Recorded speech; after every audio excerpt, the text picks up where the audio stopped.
Okay guys, I'm back. This is Edward Sanchez here with the painting video here. Right now I'm doing some uploading of my own for Facebook and for YouTube. And so right now I'm going to keep working on this painting I've been doing today.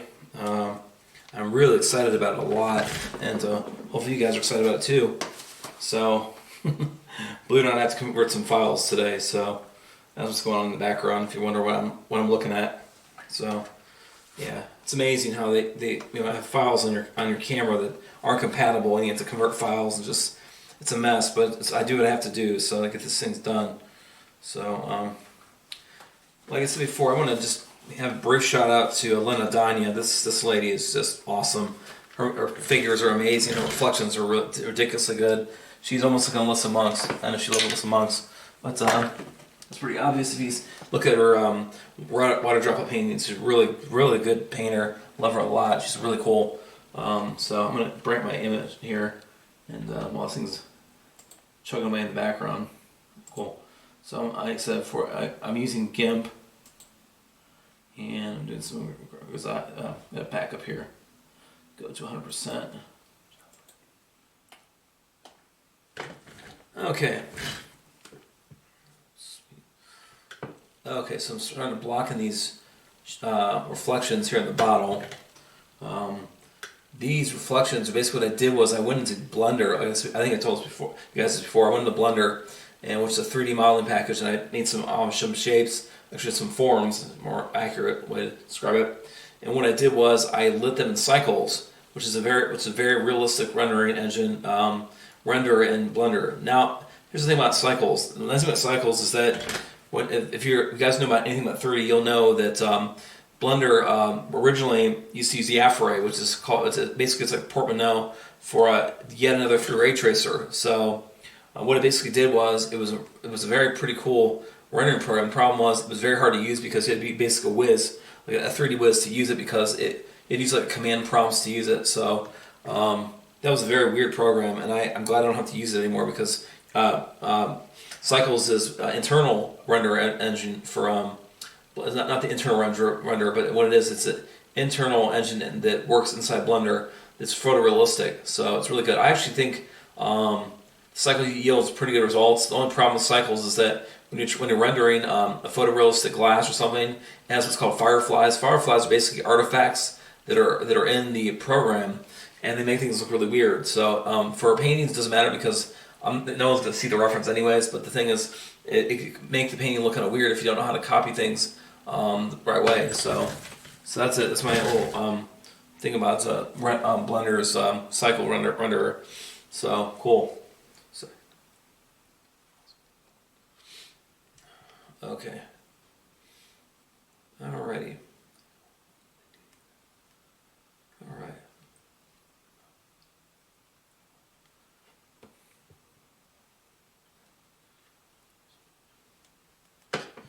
Okay, so this is getting pretty nice. I'll make this a little bit darker in the background. So right now, just no real color variations right now. It's just black and white. Just making this in right in the background. So as you guys can see, I'm already starting to build up the painting. So it's really looking good, I think. I like how it's going.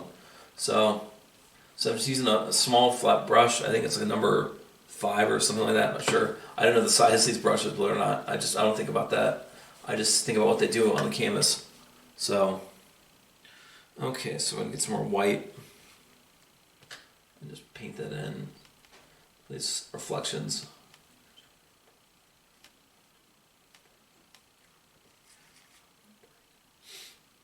Okay.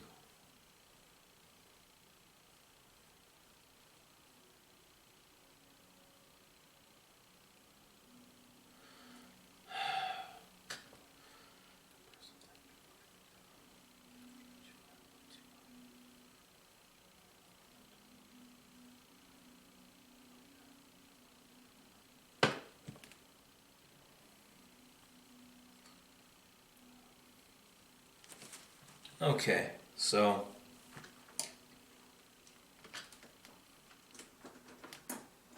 try to find a small. There's a flat that I just found.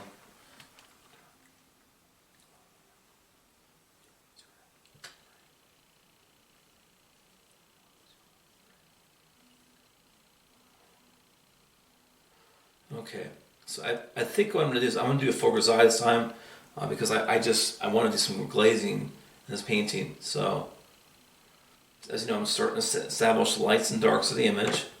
Not focusing on edges right now. I'm just focusing on trying to get everything scrubbed in. Just carve it away on the canvas. So just scrub it in. I'm using a lot of paint. Okay, one of the things you guys don't see in my palette, I use a lot of paint in my paintings. Because I love scrubbing with a brush. You gotta use a lot of paint if you want to scrub. Okay, so those painters out there that paint differently, that's fine, that's cool. I'm okay. There's a lot of ways to do this stuff, and for me, I just love scrubbing because it just covers the canvas, gives you a nice even tone, gives a nice gray tone to things, and it gives you something to work off of. So as far as structurally, the painting's integrity as its structure. So I really.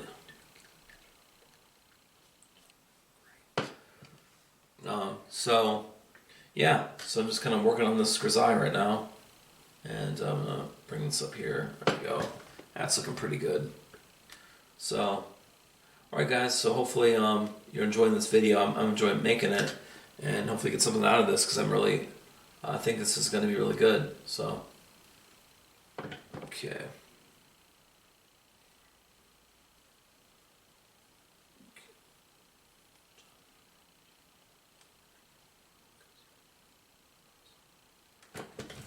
Okay, so this ellipse is not quite right. So, awesome, guys. Well, cool. So here we go. Keep painting here. Oh man. Okay. Wow. So, one thing I cannot stress enough is that people really. This is something I've noticed in a lot of work I see is that people just don't know how to draw.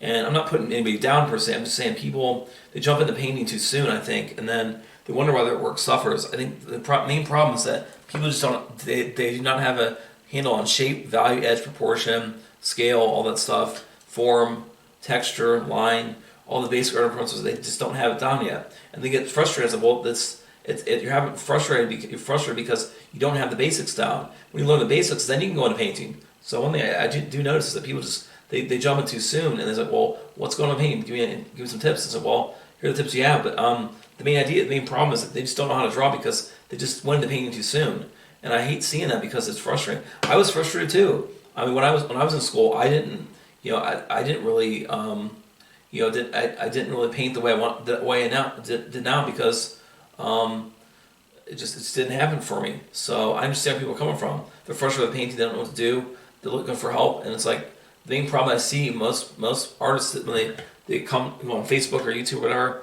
They just it's a lack of drawing experience. So it's a lack of experience. Not that they're bad artists. I'm just saying people just sometimes just don't know how to draw very well, and they want to go into painting. And painting's a whole different bag because you got the paint consistency, you got mediums you're working with, you got canvas you're working on. So drawing, just like something like graphite is just fine.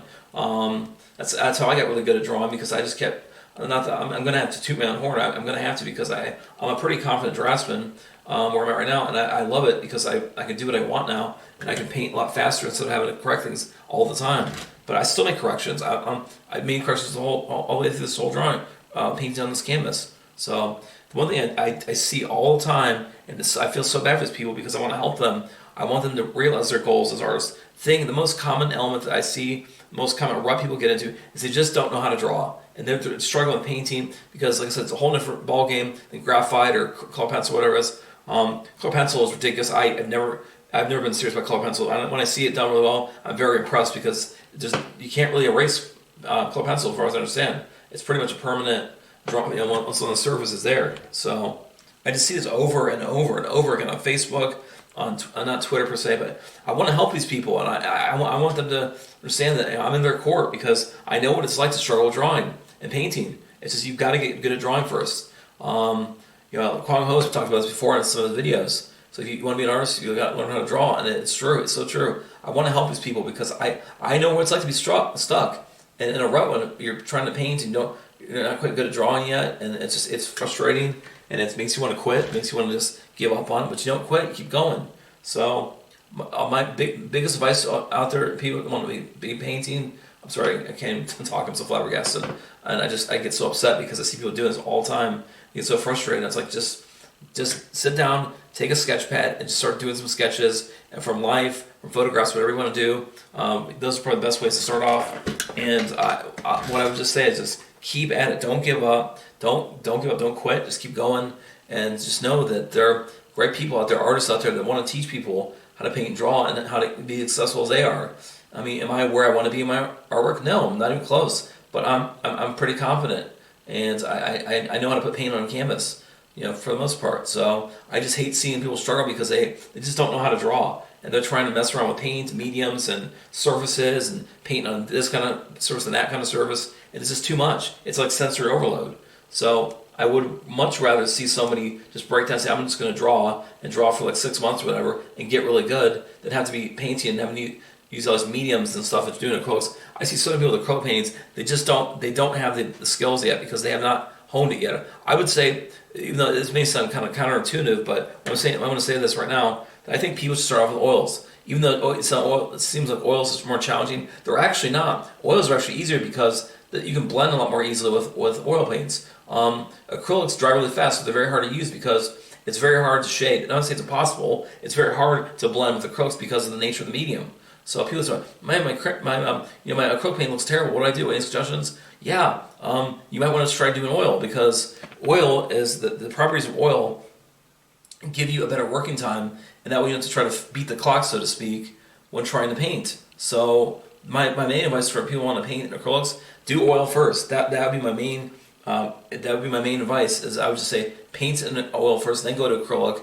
Acrylic is mainly for advanced artists. Some people do because it's easy to clean up or whatever. No noxious fumes. That's fine. If you want to paint in oils and you don't want to have the burden of smelling turpentine or whatever it is, just use water soluble oil paints and you'll be fine. This is just water. So I've never used them before, but I heard I think they're pretty good. So if you want to use the same thing like oils, but they don't want to have fumes, the other thing you can do is do what I do. I just use linseed oil, and that's all I use. I don't have some big fancy recipe for my paints on my surfaces. I just use linseed oil. That's all I use, and it gives me what I want and nothing that I don't want. So yeah.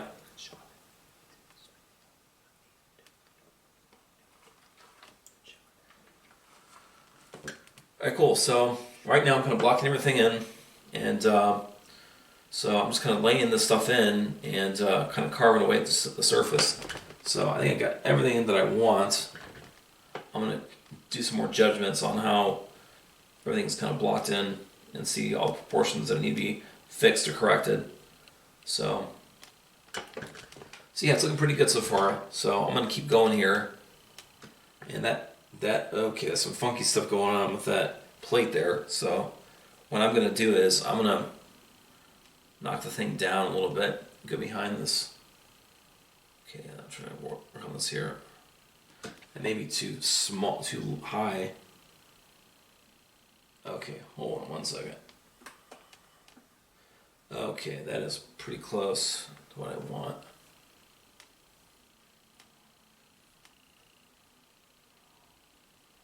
So, like I said before, it's just very frustrating because I want to help these people. I want to try to beat up these people. Look, I'm not trying to attack you, but you just can't draw. It's just the lack of knowledge of how to draw. It just isn't there. I mean, that's there. It's a lack of knowledge, and I'm not putting them down. I'm saying they're bad artists. I'm just saying people just don't know how to draw in most cases. So they go into painting too early, and they just want to go at it. And I understand how it is. I know acrylic's very tempting because it dries faster. It's it's easy to clean up. It's not non-toxic. I know the appeal of it. I understand why the people have the appeal. There's the appeal of acrylic paints because it's very not unintimidating. It's very simple to use, basically. If you think about it, but actually, I put it this way: I think acrylic is very challenging to use because it dries so fast. You can't blend really well. You can blend, but it's very hard to blend.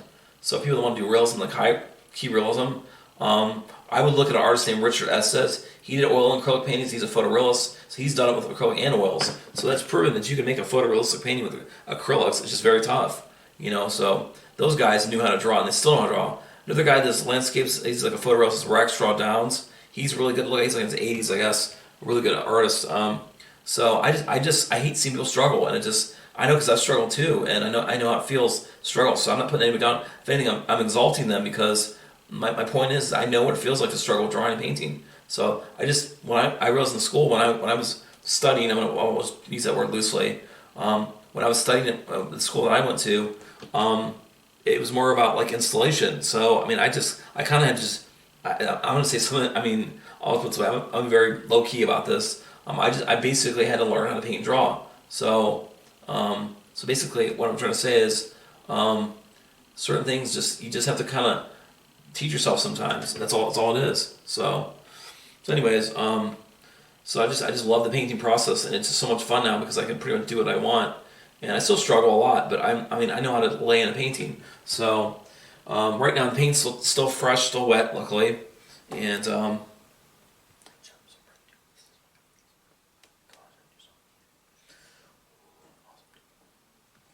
right. So okay, so here we go.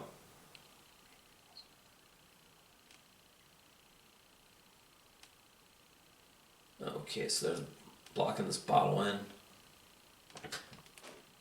Okay.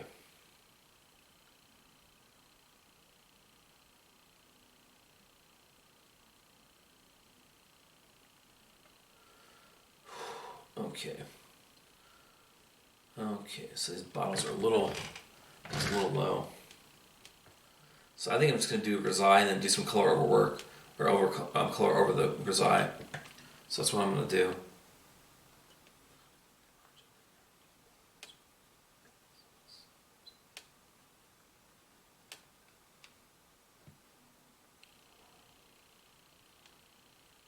So, so guys, yeah, in the comments below, just let me know what you guys think about the things I've been talking about. Do you agree? Do you disagree? Do you like what it's? Do you hate what I say? Do you like what I say?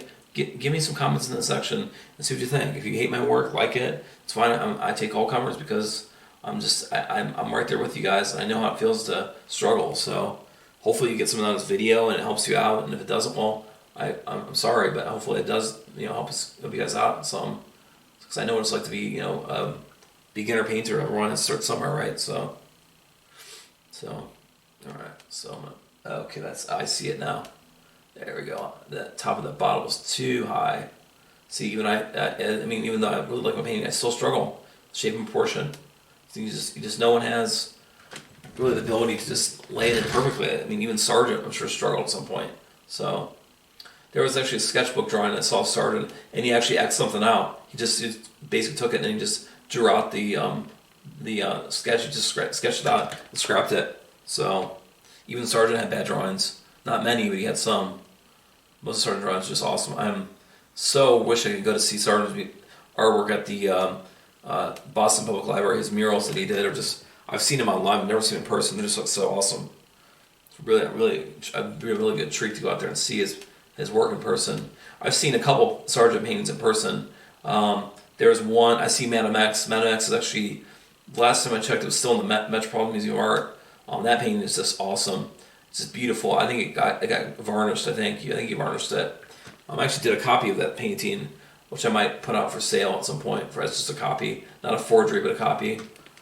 So right now. Okay, so anyways,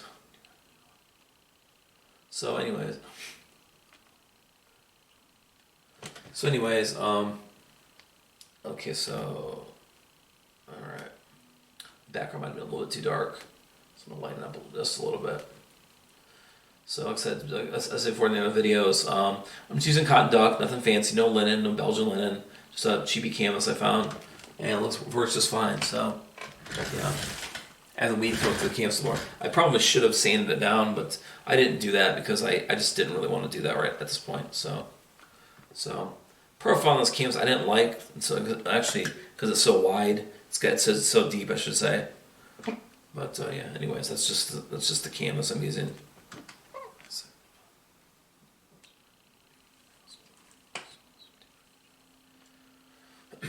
Okay.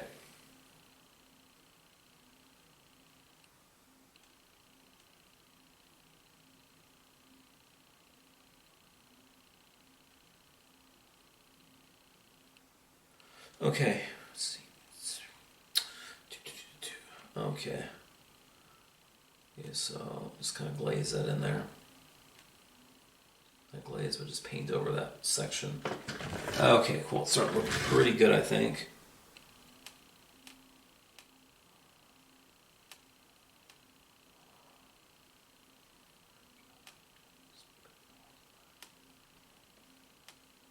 So, like I said before, it's just it's kind of a crapshoot. I mean, I think it's great that people want to tackle painting and they want to get into it, but I just think that it's very frustrating because I know people that are crying out for help and it's like I want to fix it for them, but all I can say is just keep drawing. Okay, keep drawing, get better drawing. One of the best ways to do if you want to work on a canvas, you could just do an image projection and trace over that.